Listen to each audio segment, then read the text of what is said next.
mo koye woni damuwaji meɗen, koye bukatiɗen to mako. On gaɗi hunde nden in a legal way, ɗum bindi, ɗum waɗi juuɗe, wonda to o eñi, to o waɗayi non ɗum, a wandi gongal etal ngal nangirtamo, a wandi gongal etal ngal gulliroytamo, a wandi gongal etal lengal a masantomo dole mo hulara agreement ngadno ɗon, mo ɗanma fi ɗum ɗon dole. E ɗum nder noon sai nyalde kadi ɗum hauri ɗo to Jos, ɗon ma ardiɗo gongal dental hanko ma o wi to emo okka duniya fuu fulɓe fuu shawari kamɓe ma ɓe suɓa wane. To kami bi dow oya kanka kam. Nyalde to Kano ma mi goɗɗe dente kanje ma ɗe fulɓe kamɓe ma ɓe kawri ɓe mbi kamɓe ma ɓe mbi'a ɗum suɓa wane. To gabago ko mi yiɗi mi holla kamɓe ardiɓe dente ɓe kula jomirawo go wonta ɗon. Sannan ɗiɗaɓum, minen ko enen ko min na ɗum adawa, ko na ɗum adawa mi waɗanta ɓe dow ɓe mbi'a ɗum suɓa ko moye ba. Enen dai fata men woni kab ngaro waɗana en ko handi to en tomro jomirawo waddana en jamo, sannan gaɗano en ko handi. Na ngaro waɗana iya ardiɓe ɓen ɗon hebbinana ɓe jibaji maɓɓe, okka ɓe, sodana ɓe, wartira ɓe dai kawai kamɓe ma ɓe warta woɓɓe yimɓe mauɓe wonta ɗon gonduɓe marɓe jawdi ɗundi. Sannan ɓe ala enen bo to ladduɗe en gaɗa ka turago. So lato problem ɗum woni ɗo ni ha. Ɗum heɓi endorsement last elections sosai, dente sosai burtake bi ɗum suɓa wane, ɗum suɓa wane. Ɗum suɓi goɗɗo on bo ɗum suɓaimo, har jomirawo wari okki mo yiɗi okkugo, wari o lammi. So sai ɗum heɓi problem ji sosai. Ta yahi goɗɗum ɓangare to Nigeria, wanda yimɓe moɗon minority na ɗum ɓe ɗuɗuɗon ɗum, to sai yimɓe ɗon gaɗa ka hubago on, e ela on, e ɗakko on, e mbi'a on jehe to wanejo mon mo yimɓe mon mbino ɗum yaha ɗum suɓamo. Woɓɓe ɗum wara ɓe, woɓɓe ɗum nanga ɓe, woɓɓe ɗum fiya ɓe, woɓɓe jawdi maɓɓe ɗum halkandi, woɓɓe jawdi ndin ma ndi nange ndi haɓɓe. Sai ɗum mbi'a on jehe to wanejo mon. To an tagaɗo gonɗo to ladde, to koye nangata etal mbi'a a yahay Abuja jaha to wanejo, ko mbi'a a yahay to ardiɗo gongal dental, kab eteji ɗin e ɗi maɓɓi, ko a yari na ɗum dole ɗum balluma har ɗum ɓiranma bojji maɗa ɗi mboyata. So daidai ɗo komi noddata, dama en gonduno problems ji, en mbi'a yimɓe meɗen ngala nder siyasa, ɓe nattayi siyasa, kanjum jeyi en toro, ɗum yadata e men, ɗum wadata e men. To kila goɗɗo mbi'a a'a, to ai daga en ɗaɓɓitai no yimɓe men natta siyasa, to ai laifi wala hande to goɗɗo bi ɗum suɓa wane, ai nattotol siyasa ngol wonta ɗon. En nattol nafnowol en ngol nafna yimɓe meɗen fuu, na ɗum nattol ngol nafnowol tagaɗo go'oto, ko bo kawai kanko o yahi o waɗi, kila o waɗane, kila to o waɗane. Siyasa kam handi natten ɗum, siyasa ɗum ɓuri ma durngol ngaɗeten. Jin hande siyasa ɗum a siyasance ɗum wawai hadgo en durngol, ɗum wawai hadgo en ko ɗume ɗum gi'eten ko ɗum naneten. So emi hokka goyon baya yimɓe meɗen natta siyasa sosai, ko handida kamɓe ardiɓe dente ɓe waɗa woni nder sukaɓe ko dotti en ɓe njadata e maɓɓe, ɓe ndara ɓe handi, ɓe janga ɓe okkuwa ɓe siyasa ɓen ɗon, ɓe mbi'a to wane ra yimɓe amin dillidi e maɓɓe, inchallahu min ballitai on, amma kan ɗon ka bolbe to suudu. Ai on andi ra tagaɓe ngaɗɗon to yaadu nun ɗon, jahon to goɗɗum pati kanjum ma, ai ɗum sendai kosɗe, siyasa kan ai ɗum sendai kosɗe, jahon to goɗɗum pati kanjum ma, ɗon ɓe to minen goni dental kaza, to gannon yaadu siyasa nduɗo minen ma en min giɗi ɗum yaadai amin, to ra sukaɓe min hokkata on. Ɗon ma to suudu, jahon goɗɗum pati kanjum ma, ngaɗon non, ai on shendindiri kosɗe, to Allah valliri en garɗo fuu, to en gondi ɓe min to nder, ɓe min ɓen ɗon to inchallahu ɓe waɗanai en ko handi. Amma joni mbiɗen en dunkulo, en kautai mbi'en en daroto bigere bo, to jomirawo sai jangoy goɗɗo na, to ai on ɗon sai o ummo hanko bo o heɓa woɓɓe les mako ɓe giɗa alheri to meɗen ɓe to ai ɓe ɗo ɓe ngaɗainoma ra ton ngadnuɓe ma sai yi'on problem je ɓe mari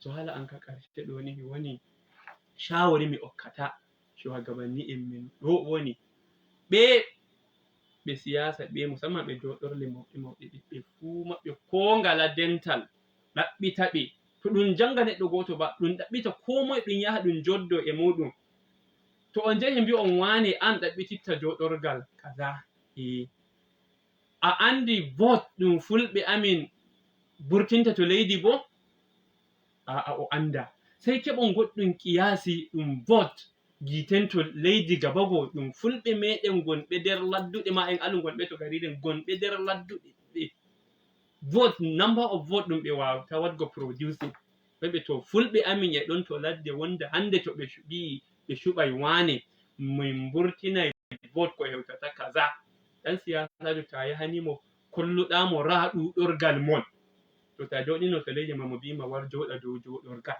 ta joɗi to joɗorgal dammugal ma ɓe ɓiri gongal o bima wartu joɗoɗa dow bongal ngal ɗo gimo koye o nani ko o buƙati o nani ko o yiɗi so ɗum yaha ɗum joddo e ko moye ɗum hollamo en gondi vote sosai ɗum gatten producing go wonta ɗon sannan ɗum mbi'amo to wane to Allah hokkima joɗorgal ngal ɗuma plan gonduɗa dow yimɓe amin fulɓe ɗon on nanai kaza kaza kaza gondumi dow moɗon to o bolbani on kap ko giɗɗon fine sai mbi'onmo to wane a rubuce gatten fi ɗum ɗo to mbi on joni ai sai ko mbiɗon to dama on jandino frame mo sai mbi'onmo hokkamo ɗum e ɗum bindi mbi on to ra ko giɗɗon ra matsaloliji yimɓe amin sannan ra ko min buƙati to Allah hokkima sannan emin toro jomirawo hokkuma shikenan on ɗaɓɓake on ɗon ummoɗon jahol to goɗɗo kanum ma kanko ma jahon joddoɗon e mako nanon kanko ma planji mako ɗi wondi dow fulɓi to on timmini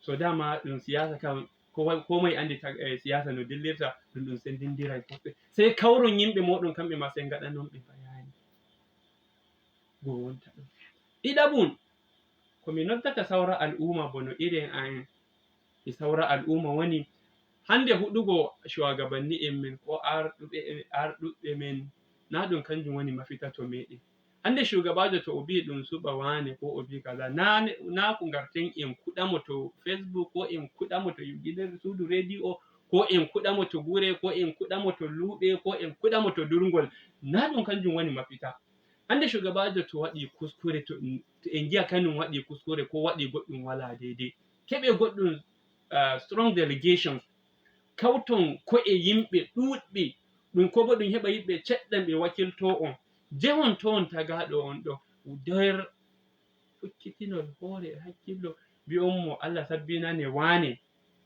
an ardimin onon goni ardiɓe min onon goni tenunoɓe min ko warata imma waddanamin alheri ko waddanamin sharri min nani a bii ɗum suɓa wane ko bo min nani a waɗi kaza ko a bi'i kaza ko woni dalili maɗa ɗum mbigo non to inchallahu hokkay on dalili mako to amma en waɗayi non ba o bi'ami sai kawte shugabanni en min ɓe fuu maɓɓe sai kuɗen ɓe ɓe fuu maɓɓe mbi'en ɓe ngala barka to bolbaniyam ɓeyam goni ɓe barka ɓen so ngam non ga Allah emi nodda arduɓe men emi nodda al'umma men ɗum han waɗa e hakkillo to warta enen kullum siyasa ɗum waɗa ka dillugo e ɗum ala en to ɓawo ɗum waɗa ka dillugo e ɗum ala en to ɓawo onon shugabanni en ɓe Allah okki on jange sukaɓe ngaɗon ka yarugo ɓe ɗum dillida e maɓɓe ɗum hutida e maɓɓe Allah balluma en Allah suɓana en ɗo barka alheri to meɗen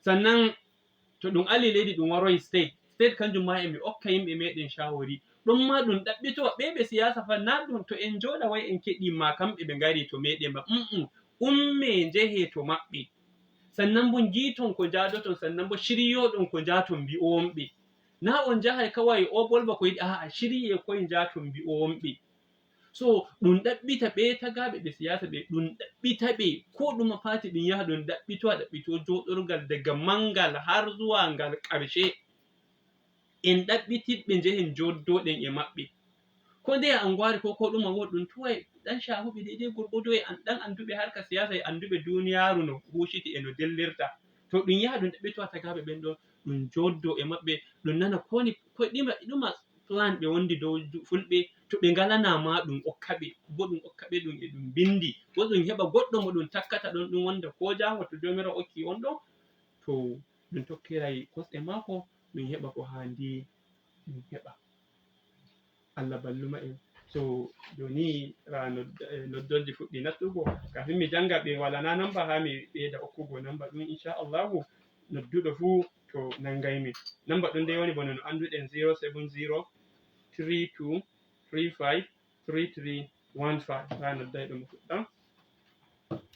Assalamu alaikum. Wa alaikum assalam. Allah rene. Jam Allah yettama. Jam kelen. To na'am jaɓɓama mato.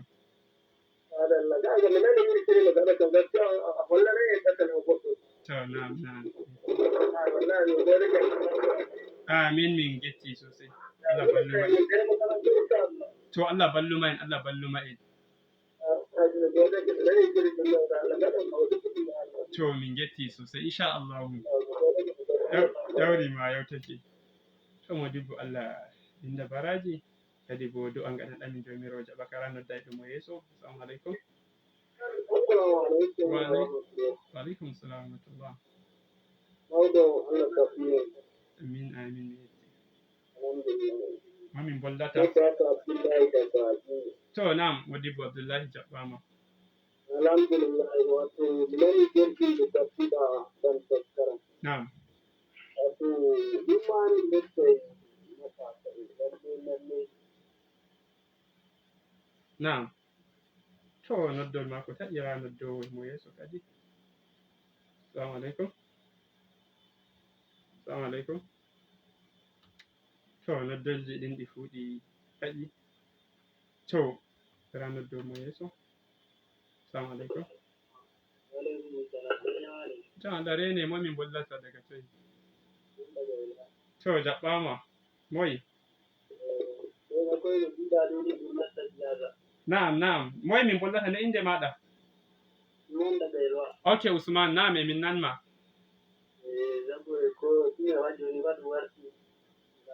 Non ka woni non. To min getti sosai Allah balluma en. Aha, to ma yawtake. To ra noddo mo yeso. Assalamu alaikum. Wa alaikum assalam. Allah reni ɗo waɗi. Jam Allah tama moy min bollata. Mi yetti. Na'am. Allah ya tafi da farida ya saurari bayanin da yasa. Amin. Ya fanti ne kama kike goje. Mun gode sosai.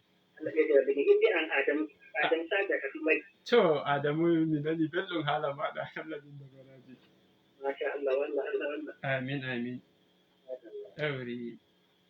To allai nanai ɓe shiri ɗum e ɗuɗi sosai ranar dow mo yeso kadi. Na'am, assalamu alaikum. Wa alaikum assalam. Na'am mawɗo. Jam kalau. Daga ɗo yanki ba Haruna Muhammadu. To modibbo Haruna jaɓɓama e nattoygo. To min jetti koye de fulɓe amin ɓe latti. Na'am. Ɓe anda ko ɗume ɗo ɓe gaɗa yimɓe maɓɓe ɓe ya foto goɗɗo. Na'am. Ya ɓe ɗuuri woɗude. Wallahi. Ɓe gaɗata ko ɗume ɓe talanta. Non ka woni. Lalle on ɗaɗɗe iyaka to yimɓe ɓe gaɗa mani. Na'am. To network ɗum e wama. Na'am to min jetti sosai modibbo. Ɗauri ma yawtete. To joni haade noddo kadi. Na'am, assalamu alaikum. Wa alaikum assalam. Moy min bollata daga toy? Abonta Idris daga Dinka. To modibbo Idris jaɓɓama ko woni gudunmowa maɗa?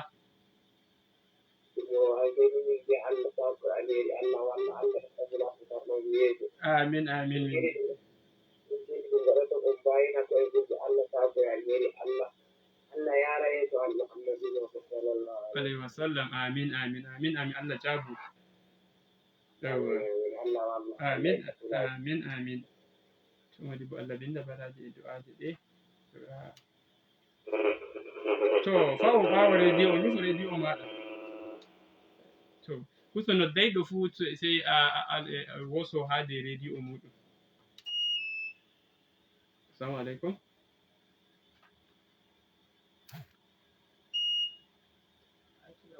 Assalamu alaikum. Assalamu alaikum.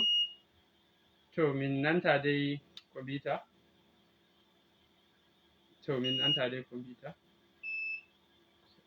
alaikum. Salamu alaikum. Wa alaikum assalam. Mamin bollata daga toy. Wannan ba wani jam. Jam kalau. Na jam na tori nuro. Jan laitama. Na kokari ga Allah ka min getti ko gaduɗa ga Allah kullu kam min godake. Amin moy won ɗon daga toy. Bilkisu Iliyasu daga Konan Shagari. To waje Bilkisu min getti sosai hajja. Allah saka lawan alheri. Amin Allah dinda baraji Allah jabu. Allah jomira keba no en kutto de jodo den dai Allah hudu ga Allah. Amin amin amin. Gode ke Allah taimako. Amin amin ma yau take. Allah zai da taimako. Amin amin amin amin. Yawari to lamin nana belɗum du'aji ngaɗan to min ɗan domo yeso hande nyande mo wonɗon. Assalamu alaikum. Assalamu alaikum. To network ɗum banni sey e lasan noddo yeso. Assalamu alaikum. Wa alaikum assalam wa rahmatullah. Jam kalau. Jam Allah ittama. Jam pewol kam fa e ɗon.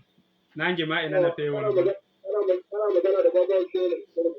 To malam babawo sanda zu shigowa. To alhamdulillah sai godiya ne gudunmuwanka. Amin amin haji babawo. Na'am. Amin amin amin. Amin mun gode sosai babawo. Aha. To a gurguje to ranar domo yeso kadi hande fa nyalde moɗon. Assalamu alaikum. Wa alaikum assalam. Allah rena ma do wani jam na tori haji. Jam Allah yettama. On geto do muslim moreke daga holbuɗiɗo. To moreke bata sumaye ko? Kanko na sai do e duje. To wodi ba muslim jaɓɓama. Wato mi yetta on afu saka so ya hali heddi kushiri kada bonu wato don ko ɗon do zaɓe siyasa ko ɗon. Na'am. Daga nan da karno ɓe gaɗani ni siyasa har kon goɗɗe kasa Na'am amin to min jetti sosai Allah wadma e ɓe nanma. Yawri to rano dow mo yeso. Assalamu alaikum. Wa alaikum assalam. Allah reni wali jam. Jam kalau. Ta gajiya. Alhamdulillah fu moy won ɗon daga toy. Ana hali jiya da kai insha To malai haya sun da shigowa. Allah hukumi ta. Amin amin malai haya mun gode sosai. To alhamdulillah gaskiya muna jin daɗin masu shigowa imma da Hausa ko da Fulatanci insha Allah duka wanda aka shigo da shi zamu karɓe shi hannu biyu.